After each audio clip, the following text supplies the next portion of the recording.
Hello दोस्तों, आपके target with Teja में आपका हार्दिक स्वागत है।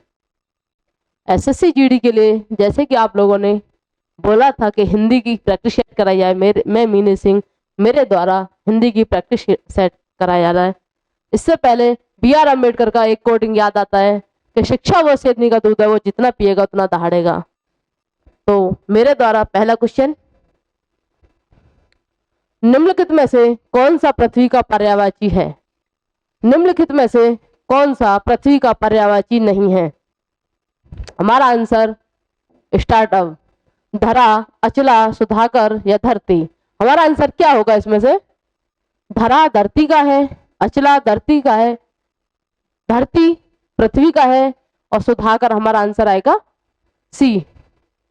नेक्स्ट क्वेश्चन, हमारा अगला क्वेश्चन है, दिए गए वाक्यों में से सर्वोचित वाक्यांश चुनकर नीचे दिए गए मुहावरे को पूरा करें। नीचे दिए गए वाक्यांशों में से सर्वोचित वाक्यांश चुनकर दिए गए मुहावरों को पूरा करें। मुहावरा है आम के आम, पहला ऑप्शन है हमारा आम के आम, आम के काम। दूसरा ऑप्शन है गुठली की गुठली। तीसरा ऑप्शन है गुठलियों के दाम। डी ऑप्शन है हमारा फल के दाम। हमारा आंसर क्या होगा? आम के आम, गुठली की गुठली, गुठलियों के दाम, फल के दाम। हमारा आंसर क्या होगा? हमारा आंसर आएगा सी, आम के आम, गुठलियों के दाम। इसका अर्थ होता है गुठलियों के दाम, यानी कि किसी चीज को हम दोहरे मापदंड में नापा जाए तो उसे मुनाफा, यानी कि 1%, 100% हमारा मुनाफा हो रहा है। एक मान लो कोई एक चीज हमारी 1 रुपए की है और उसे हम बेच रहे हैं 2 रुपए में, ये हो गया इसका 1% मुनाफा। जबकि हम इसी को 50 रुपए की चीज को और हम 60 या 70 में या 150 तक जितना भी अनलिमिटेड बेच सकते हैं उसे हम गुठलियों के दाम कहते हैं।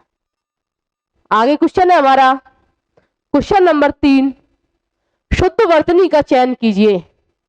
शुद्ध वर्तनी का चयन कीजिए। फुर्तीला, फुर्तीला या फुर्तीला या फुर्तीला। हमारा आंसर इन चारों में से क्या होगा? हमारा आंसर आएगा, हमारा आंसर इसका बी। फुर्तीला का अर्थ होता है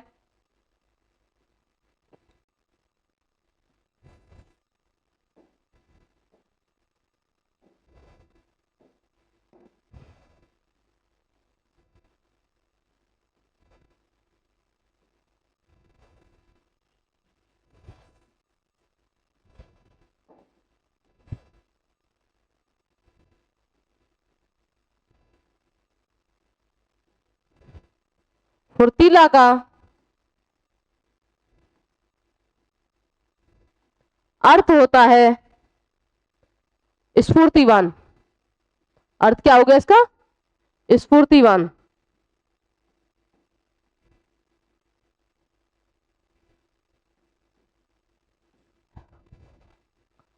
तो हमारा आंसर आएगा यहां पर भी।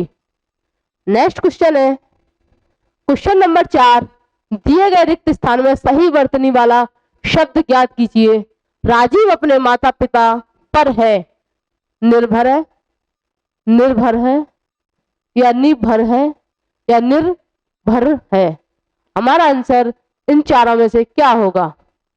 हमारा आंसर इनमें से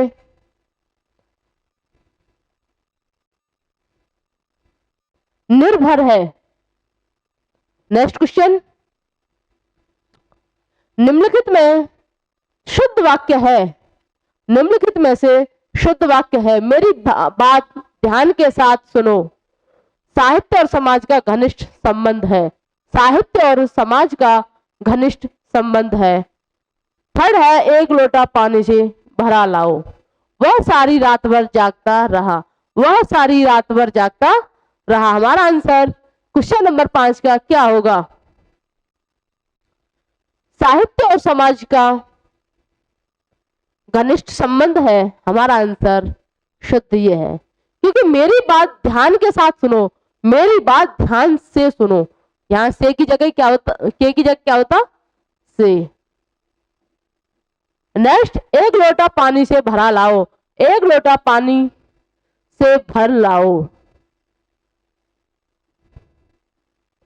फोर्थ है, वह सारी रात भर जागता रहा। वह सारी, यहां पर क्या था, वह सारी रात जागता रहा। नेक्स्ट क्वेश्चन है, चंद्रमा पृथ्वी का एकमात्र प्राकृतिक उपग्रह है। वाक्य में रेखांकित शब्द का पर्यायवाची शब्द है। अंबर, विधो, कलश, विटप। चंद्रमा पृथ्वी का एकमात्र चंद्रमा पृथ्वी का एकमात्र प्राकृतिक उपग्रह है। वाक्य में रेखांकित शब्द का पर्यायवाची शब्द है। इसमें पर्यायवाची किसका पूछ रहा है, चंद्रमा का। अंबर, कलश, विधु, विटप। हमारा आंसर क्या होगा, हमारा आंसर आएगा विधो। चंद्रमा का पर्यायवाची शब्द विधु होता है। चंद्रमा के और अन्य पर्यायवाची देखिए इधर,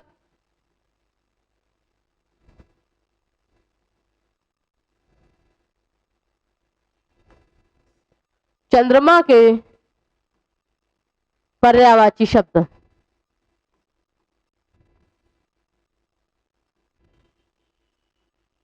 वाची शब्द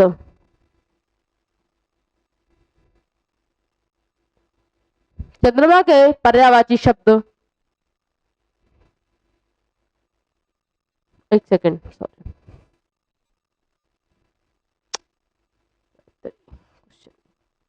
सॉरी,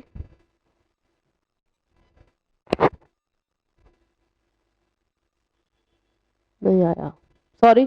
नेक्स्ट क्वेश्चन, वाक्य में इंगित अशुद्धि का शब्द अशुद्ध रूप होगा। मैं प्रत्येक शुक्रवार के दिन व्रत रखता हूं। मैं प्रत्येक शुक्रवार के दिन व्रत रखता हूं। इसमें कौन सा क्वेश्चन, कौन सा इसमें शब्द गलत होगा, जैसे कि पहला ऑप्शन में दे रखा मैं प्रत्येक, बी में है शुक्रवार के दिन, सी में है व्रत रखता हूं, और डी में है इनमें से कोई नहीं। हमारा आंसर क्या होगा, हमारा आंसर होगा, ये पूछ क्या रहा है, ये देखिए पहले, अशुद्धि, शुक्रवार के दिन व्रत रखता हूं, बी हमारा आंसर होगा। क्योंकि मैं इसका सही सेंटेंस बनेगा, मैं प्रत्येक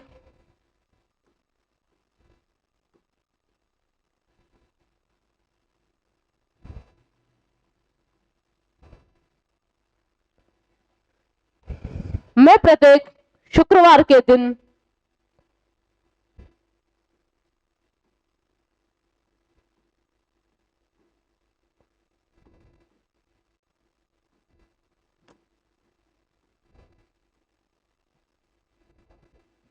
व्रत रखता हूं।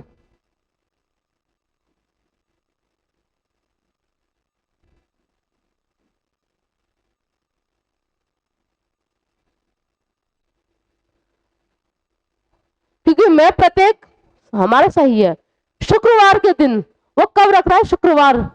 मैं प्रत्येक शुक्रवार के दिन व्रत रखता हूं। इसका नेक्स्ट क्वेश्चन, रिक्त स्थान में उपयुक्त क्रमवाचक विशेषण छांटकर लिखिए। राजन को कुल जायदाद का हिस्सा मिला। यह पूछ रहे क्रमवाचक, क्वेश्चन क्या पूछा हमारा, क्रमवाचक विशेषण। राजन को कुल जायदाद का हिस्सा मिला। कितना हिस्सा मिला उसे, छठा, थोड़ा हिस्सा मिला, 4 मीटर मिला, या यह मिला। अगर हम राजन को कुल जायदाद का, यहां पर लिखते हैं छठा, ऑप्शन के साथ चल रहे हैं, यहां लिखते हैं छठा हिस्सा मिला। अब हम नेक्स्ट ऑप्शन रखते हैं यहां पर, थोड़ा। राजन को कुल जायदाद का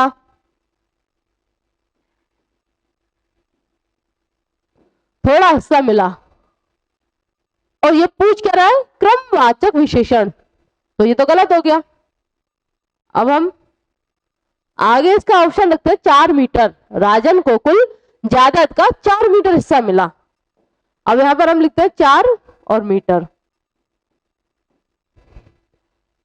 तो ये कोई क्रमवाचक विशेषण बन ही नहीं यहां पर। हम नेक्स्ट रखते हैं यहां पर, यह राजन को कुल जायदाद का यह हिस्सा मिला, यह हिस्सा मिला, तब भी यहां पर गलत हुआ। हमारा आंसर आएगा ए, हमारा आंसर आएगा 8 का ए। वो पूछ क्या रहा है यहां पर, क्रमवाचक विशेषण। क्रमवाचक विशेषण कहते किसे हैं, क्रमवाचक विशेषण कहते किसे, डेफिनेशन इसकी,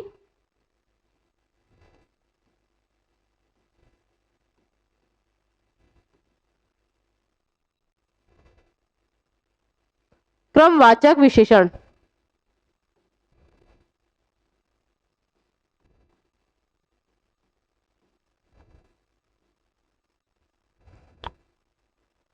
जिन विशेषण में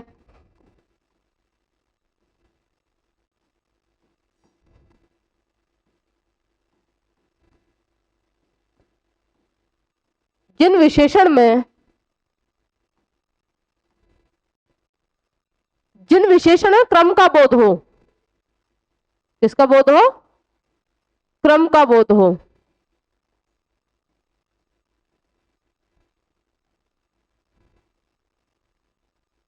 बोध होता हो, होता है,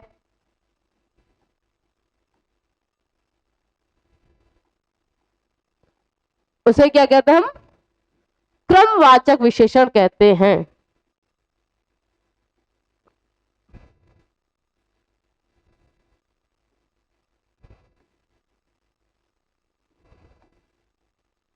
क्रमवाचक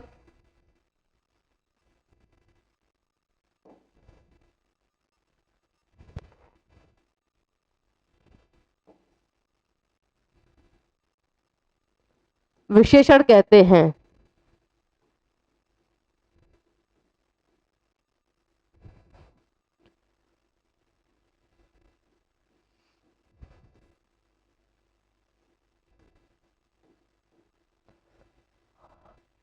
अब क्रमवाचक विशेषण में आ गया हमारा छठा, हमारा आंसर आ गया ए। नेक्स्ट क्वेश्चन है क्वेश्चन नंबर 9, दिए गए वाक्य में रेखांकित खंड को, दिए गए वाक्य में रेखांकित खंड को प्रतिस्थापित करने के लिए उपयुक्त विकल्प का चयन करें। व्यक्ति कुसंगति में पढ़कर अपनी अच्छाइयों को खो देता है, व्यक्ति कुसंगति में पढ़कर अपनी अच्छाइयों को खो देता है, अपनी अच्छाइयों को खो देता है, अपना अच्छाइयां खो देता है। फोर्थ है हमारा हमारा अपना अच्छाइयां खो देता है। हमारा ऑप्शन क्या होगा, अब पूछ किसके लिए रहा है, और रेखांकित, हमारा आंसर इसमें से आना चाहिए। रेखांकित खंड को प्रतिस्थापित करने के लिए उपयुक्त विकल्प का चयन करें। व्यक्ति कुसंगति में पढ़कर अपनी अच्छाइयां खो देता है, अपने अच्छाइयां खो देता है, अपन अच्छाइयां खो देता है, अपना अच्छाइयां खो देता है, या अपनी अच्छाइयां खो देता है, या अपना अच्छाइयां खो देता है। हमारा आंसर क्या होगा, हमारा आंसर होगा अपनी अच्छाइयां खो देता है, अपनी अच्छाइयां खो देता है। अब किसमें पढ़कर, कुसंगति में पढ़कर, कुसंगति मतलब बुरी संगत, कुसंगति बुरी संगत, संगति अच्छी संगत। अब यहां पर थोड़ा नेक्स्ट क्वेश्चन, जिसकी बाह घुटनों तक हो, वाक्यांश के लिए एक शब्द कौन सा है। जिसकी बाह घुटनों तक हो, वाक्यांश के लिए एक शब्द है। आजान बाहु, आजान बाहु, अजान बाहु, अजानु बाहु। हमारा आंसर इन चारों में से सही क्या होगा, बताइए प्लीज जल्दी। हमारा आंसर इन चारों में से क्या होगा? जिसकी बांह घुटनों तक हो, प्लीज 10 सेकंड का टाइम है आपके पास। हमारा आंसर होगा ए, अजानु बाहु। नेक्स्ट क्वेश्चन, ऊंची तद्भव शब्द से रिक्त स्थान की पूर्ति कीजिए। आभ्यंतर का तद्भव रूप होता है, आभ्यंतर किसका पूछ रहा है? आभ्यंतर का तद्भव रूप, अभ्यास, भीतर, बाहर, अंदर। हमारा आंसर क्या होगा? आभ्यंतर का हमारा आंसर डी होगा। अभ्यंतर एक तत्सम है। अभ्यंतर क्या है? एक तत्सम शब्द है।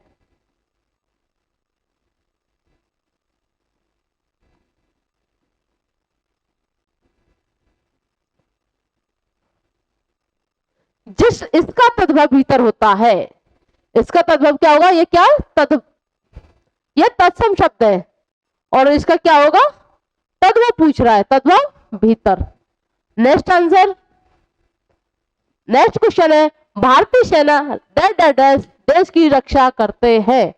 भारतीय सेना देश की रक्षा करते हैं। हमारा ऑप्शन नंबर 1, भारतीय सेना देश की रक्षा करते हैं। उपयुक्त वाक्य में सही मुहावरे का प्रयोग करें। कभी घना कभी चना, दो धारी तलवार जैसे, ऊंची दुकान फीके पकवान की तरह, अंगारों पर पैर रखकर। हमारा आंसर क्वेश्चन नंबर 12 का क्या होगा? क्वेश्चन नंबर 12 का हमारा आंसर क्या होगा? Please explain. कभी चना कभी गना, दो धारी तलवार होना, ऊंची दुकान फीके पकवान, अंगारों पर पैर रखना। हमारा आंसर होगा डी, अंगारों पर पैर रखकर। भारतीय सेना अंगारों पर पैर रखकर देश की रक्षा करते हैं।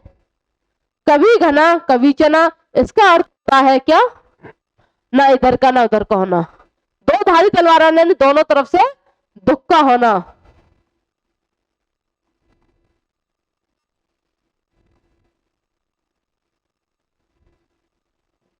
दोनों तरफ से दुख का होना।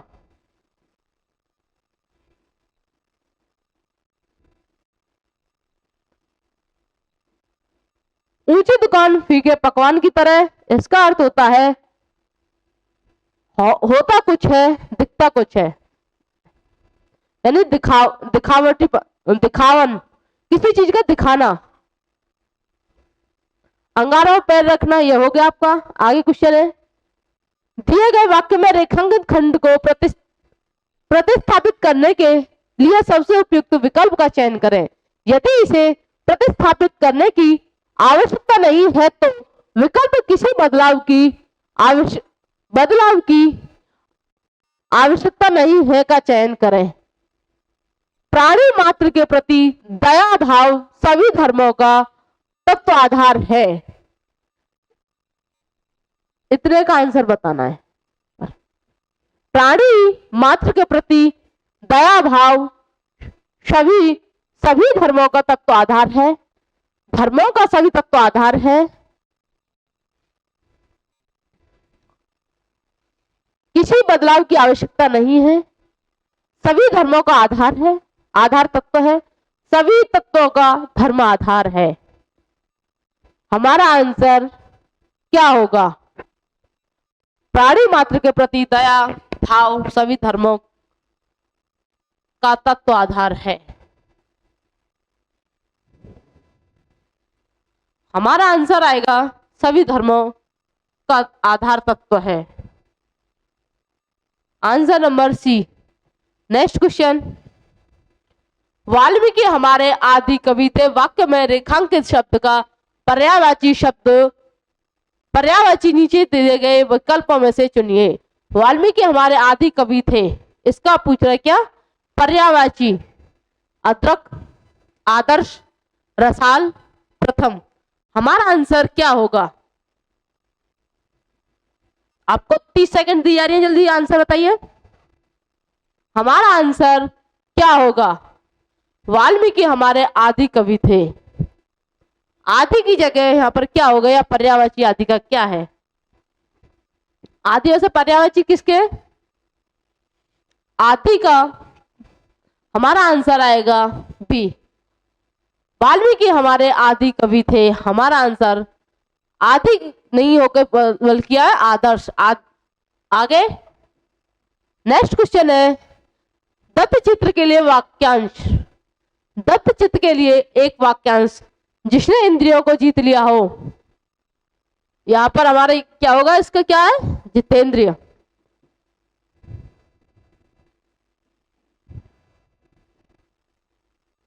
जितेंद्रिय। जिसने गुरु से दीक्षा ली हो वो क्या हो गया? दीक्षित।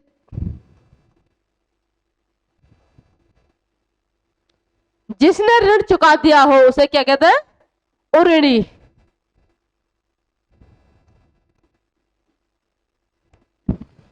जिसने चित्त किसी विषय में लगा दिया उसे बोलते हैं क्या? दत्त चित्त। हमारा आंसर हो गया D. Next question, question number 16, Bharat में मंदिर निर्माण की परंपरा अत्यंत डैश डैश है। तो हमारा आंसर क्या आएगा इसमें? हम रखते हैं ऑप्शन नंबर 1, प्राचीन। भारत में मंदिर निर्माण की परंपरा अत्यंत प्राचीन है। सेकंड ऑप्शन रखते हैं हम यहाँ पर, भारत में मंदिर निर्माण की परंपरा अत्यंत पुराना है। ये तो बैठ नहीं रहा, तो ये हो गया क्रॉस। नेक्स्ट रखते हैं हम नवीन। भारत में मंदिर निर्माण की परंपरा अत्यंत नवीन है। ये भी नहीं बैठ रहा, ये भी हो गया क्रॉस। भारत में मंदिर निर्माण की परंपरा अत्यंत सराहनीय, ये भी हो गया हमारा क्रॉस। तो हमारा आंसर आ गया ए। नेक्स्ट क्वेश्चन, तो हमारे यहां पर क्या था पहले? प्राचीन।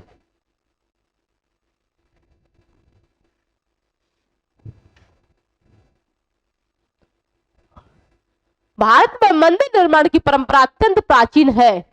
गुप्त काल को भारतीय इतिहास का कौन सा युग कहते हैं? ताम्रयुग। तो अगर हम यहां से पढ़ते हैं दोबारा से, गुप्त काल को भारतीय इतिहास का ताम्रयुग कहते हैं, कहा जाता है, तो ये तो गलत हो गया हमारा। गुप्त काल को भारतीय इतिहास का स्वर्णयुग कहा जाता है। देखते हैं इसे, अभी इसका चांस है। गुप्त काल को भारतीय इतिहास का स्वर्णिम युग कहा जाता है, गलत।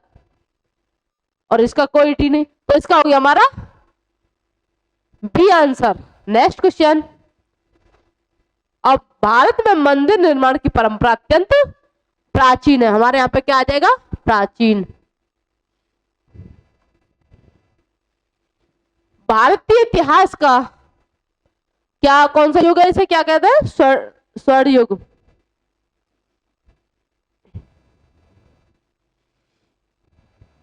गुप्त काल का सबसे सुंदर नमूना देवगढ़ का दशावतार मंदिर है, हो सकता है। ऑप्शन नंबर हम लेते हैं 2। गुप्त काल का सबसे सुंदर नमूना देवगढ़ का दशावतार आलय है, ये तो नहीं बैठ रहा, क्रॉस कर दो इसे। अब लेते थर्ड हम, गुप्त काल का सबसे सुंदर नमूना देवगढ़ का दशावतार विद्या भवन है, ये भी नहीं बैठ रहा। फोर्थ लेते हैं हम यहाँ पर, गुप्त काल का सबसे सुंदर नमूना देवगढ़ का दशावतार देव स्थल है, ये भी नहीं बैठ रहा। हमारा आंसर आ गया ए। यहां पर क्या हो जाएगा? मंदिर।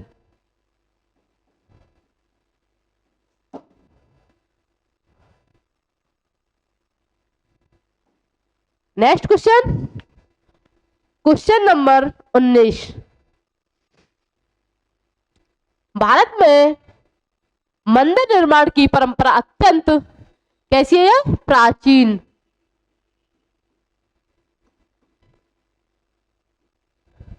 गुप्त काल को भारतीय इतिहास का कौन सा युग कहते हैं हम? स्वर्ण युग।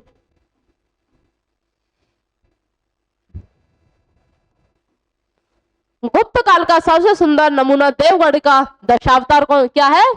मंदिर। गुजरात में, यहां से हमारा फोर्थ ऑप्शन शुरू होता है। गुजरात में डैश का मंदिर और आबू पर्वत पर दिलवाड़ा के मंदिर दर्शनीय हैं। गुजरात में अगर हम यहाँ पर लिखते हैं काशीनाथ, काशी विश्वनाथ, गुजरात में काशी विश्वनाथ मंदिर का मंदिर और आबू पर्वत पर दिलवाड़ा के मंदिर दर्शनीय हैं, तो हमारा हो जाएगा गलत। गुजरात में हम ऑप्शन लेते हैं बी, त्र्यंबकेश्वर का मंदिर और आबू पर्वत पर दिलवाड़ा के मंदिर दर्शनीय है, ये हो जाएगा गलत। ऑप्शन नंबर अब हम चेक करते हैं तीसरा। तीसरा क्या है? सोमनाथ। गुजरात में सोमनाथ का मंदिर और आबू पर्वत पर दिलवाड़ा के मंदिर दर्शनीय है, ये हो सकता है। अभी अभी अभी हमारा एक और चांस रह गया, केदारनाथ। गुजरात में डैश का मंदिर और आबू पर्वत पर दिलवाड़ा के मंदिर दर्शनीय है, हमारा ऑप्शन केदारनाथ लगाते तो ये भी हो जाएगा गलत। हमारा आंसर क्या हो गया? सी, यहां आ जाएगा सोमनाथ।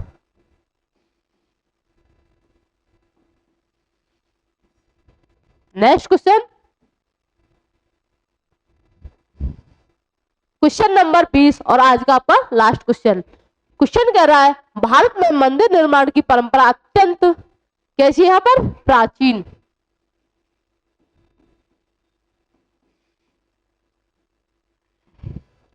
गुप्त काल को भारतीय इतिहास का कौन सा युग कहते हैं? स्वर्ण युग।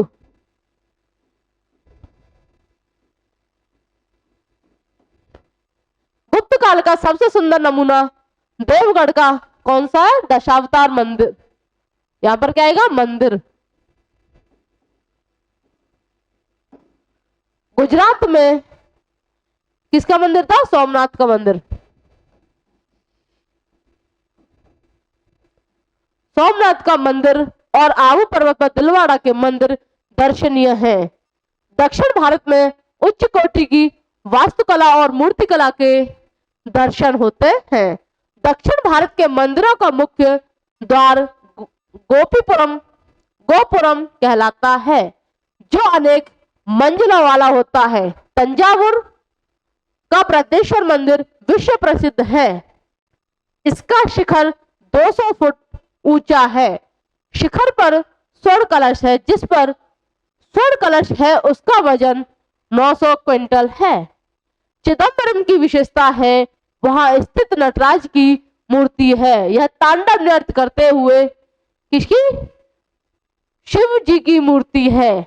अब हम हमारा आंसर तो डी है, लेकिन हम ऑप्शन रख के चेक करते एक बार। यहां से चेक करते, चिदम्बरम की विशेषता है वहां स्थित नटराज की मूर्ति है। यह तांडव नृत्य करते हुए गणेश जी की मूर्ति है, हमारा आंसर आ जाएगा रॉन्ग। ऑप्शन लेते हैं हम बी, चिदम्बरम की विशेषता है वहां स्थित नटराज की मूर्ति है और यह तांडव नृत्य करते हुए विष्णु जी की मूर्ति है, आंसर हो जाएगा रॉन्ग। सी लगाते हम, चिदम्बरम की विशेषता है वहां स्थित नटराज की मूर्ति है और यह तांडव नृत्य करते हुए ब्रह्मा जी की मूर्ति है, हमारा आंसर ये भी गलत हो जाएगा। तो हमारा आंसर हो गया डी। कोई क्वेरी? एक मिनट ले लो जल्दी जल्दी से। किसी को कोई क्वेश्चन पूछना है? कोई पूछना है? कोई अपना कोई क्वेश्चन बताइए प्लीज। Thank you.